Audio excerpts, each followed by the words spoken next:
Mortal Kombat is a very mainstream fighting game, and as a result, it gets roasted all the time for a bunch of reasons. But one insult I've never really understood was Mortal Kombat games are easy. Because believe it or not, Mortal Kombat is missing many handicaps and crutches that other fighting games offer, especially the modern titles. So today, I want to list a few reasons why Mortal Kombat games are tougher than people realize, because even some pro players have discussed this topic on their podcast, and that's really what inspired me to make this video. So without any further ado, let's begin. First up, we have no auto combos. Yeah, ironically enough, Mortal Kombat 1 is the only modern fighting game I can think of without auto combos. If I press one button, I might get a string, but I'm not gonna get a full combo. But in other games like Street Fighter 6 and even Tekken 8, if you press one button over and over again, you'll get a special cancel and a super, all that crazy stuff. In fact, even King of Fighters has auto combos now, which is crazy because that series is known for having really difficult combos, but not anymore. Just press one button and you'll get a full combo into special and then into super. It's crazy. And once again, Mortal Kombat 1 just doesn't have this. If you want to do a full combo, then you just have to learn the inputs for that combo. You can't just mash one button over and over again to get special moves and all that stuff. And on that same note, Mortal Kombat 1 also doesn't have modern controls, unlike Street Fighter 6 and Tekken 8. If I want to do a special move in this game, then I have to actually do the quarter circle or the half circle, the back forward input. You get the idea. There's no other option. Whereas in Street Fighter 6, you have the modern controls option, which gives you special moves with one direction and one button. And listen, I don't think that's a bad thing per se. I mean, I do hate auto combos, but modern controls I think is a good way to expand the audience because fighting games are pretty niche, and adding simple inputs is a good way to grow that audience. However, since this video is all about pointing out ways that Mortal Kombat is tougher than some other modern fighting games, well, there you have it. There are no auto combos and there is no easy input mode. So next up, let's talk about blocking. A lot of people make fun of Mortal Kombat for having a block button because that means you don't have to deal with cross-ups. And that definitely is true. Stuff like this is not an issue in Mortal Kombat because you block both sides by holding a button. That is true. However, a lot of people fail to realize that when you have a block button, that means you can't retreat and block at the same time, which is possible in most other 2D fighting games. In Street Fighter 6, walking backwards and blocking are the same thing, so you can retreat and still be defending at the same time. That's not possible in this game. If you're walking backwards and I catch you with this, I just get a full combo. You can't block and move backwards. And that's a bigger deal than you might think because this move is unreactable. It's like 9 frames. There is no way to see this thing coming and block in time. And in Street Fighter, that wouldn't be a big deal because walking backwards blocks for you. You don't have to react, but in this game you do. You will get hit and die to this thing for trying to back up. Or in other words, every time you walk backwards in this game at close range, you are risking life and death. You could just get launched for a full combo because you weren't holding block. And then on top of that, backdash does not have invincibility, which it does in many other 2D fighting games. So if I do something barely minus on block and then try to retreat, I might just get hit for a full combo because there's no invincibility on my backdash. It is strictly for mobility and nothing else. Even at full screen, this game has unreactable attacks, so if you're not holding block, you might just get snagged. So in summary, a block button might be good in some regards, but in other ways, it's a detriment. It makes mobility much tougher, especially when it comes to retreating. And even though Mortal Kombat doesn't have a Korean backdash, wave dashing is kind of similar. You dash and then block and then cancel your recovery to dash again. It's a more advanced method of moving. And that's especially true when it comes to backdashing. If you master how to backdash, block, and then backdash again, you move backwards much quicker. And once again, it's no Korean backdash. It's much easier than that, but my point is, retreating in Mortal Kombat is quite complicated. Next up, let's talk about input buffering, or rather, how the input buffers in this game suck, and therefore the player must have much better timing than other modern fighting games require. And that's because Mortal Kombat 1 has no input buffer for normal attacks. You have to manually do it, or if the input buffer is there, it's really tiny. For anyone not aware, I play every fighting game, right? Street Fighter 6, Tekken 8, King of Fighters 15, the list goes on. And in all those other games, if I input my button a little bit too early, it doesn't get lost in the infinite void, but in this game, it does. You have to press that button at the exact right time. If you're a frame too early, you won't get the move. So for example, if you're doing a really long combo and there's a tiny gap to press a button, you better not be early. If you are, you're not going to get the attack, or you're going to get the wrong attack, and that sucks. And the same is true for plus frames. If you're plus on hit or plus on block, you better have perfect timing, otherwise your opponent can just mash out of your offense and it's super annoying. Because get this,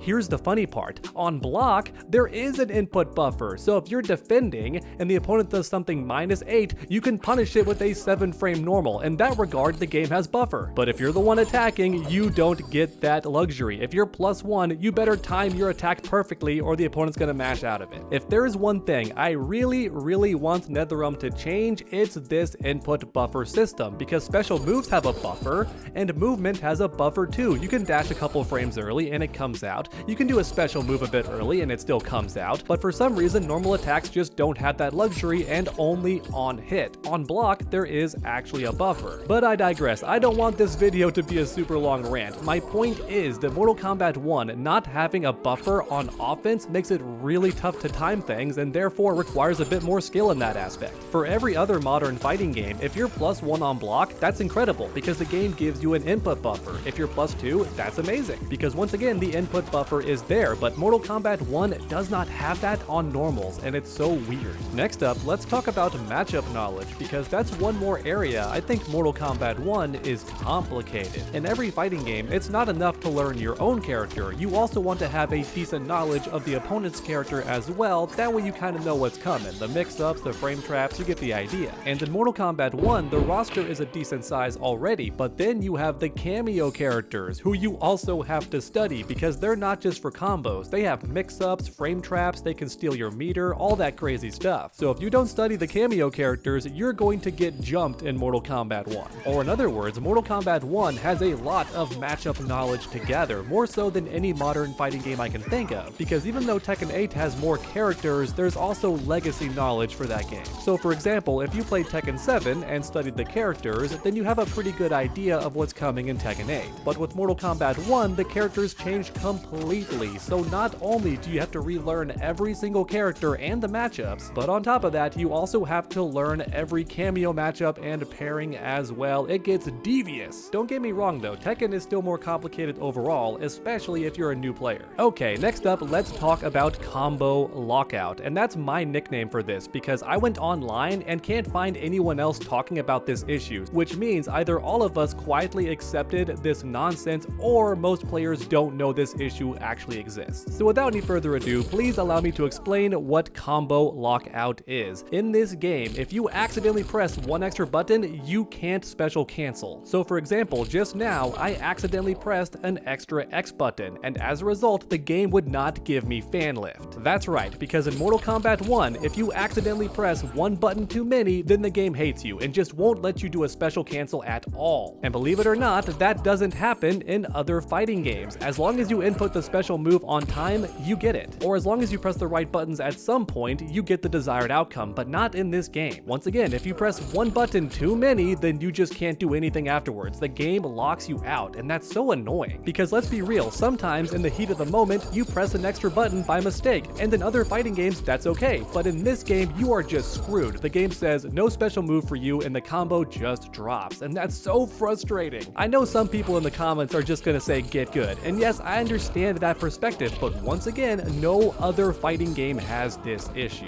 In fact, in Tekken 8, you can have one button do multiple attacks at once. So for example, I can make a right trigger be both kicks, and then during a combo, I can just mash that button to get both kicks. And if you think that's crazy, then hold on to your seat, because get this, you can actually map all 4 attacks in the game to a single button on your controller, and then just mash that one button, and the game goes, okay, we'll finish the combo for you. Now don't get me wrong, I don't recommend you do this in most scenarios, because you should learn the combo. It's not fun to just mash one button, and also sometimes it gives you the wrong combo route. But my point is, the game still gives you a combo, whereas in Mortal Kombat 1, if you press one extra button or one incorrect button, you are locked out of the combo, and I just think that's crazy. Once again, I digress. I don't mean to make this a rant video. My point is, in Mortal Kombat 1, you have to have perfect execution. If you press one button too many, then the combo locks you out. And since that's not the case for any other modern fighting game I can think of, you could argue that Mortal Kombat 1 is harder in that regard. And there you have it, everyone, a few examples of how Mortal Kombat can be trickier than other modern fighting games. And listen, I don't think Mortal Kombat 1 is crazy difficult or anything like that. I just think calling it easy or trying to claim it's the easiest fighting game is pretty ignorant. I personally find time to play all the modern fighting games, and I think Mortal Kombat has its own set of hurdles to overcome, just like other games do.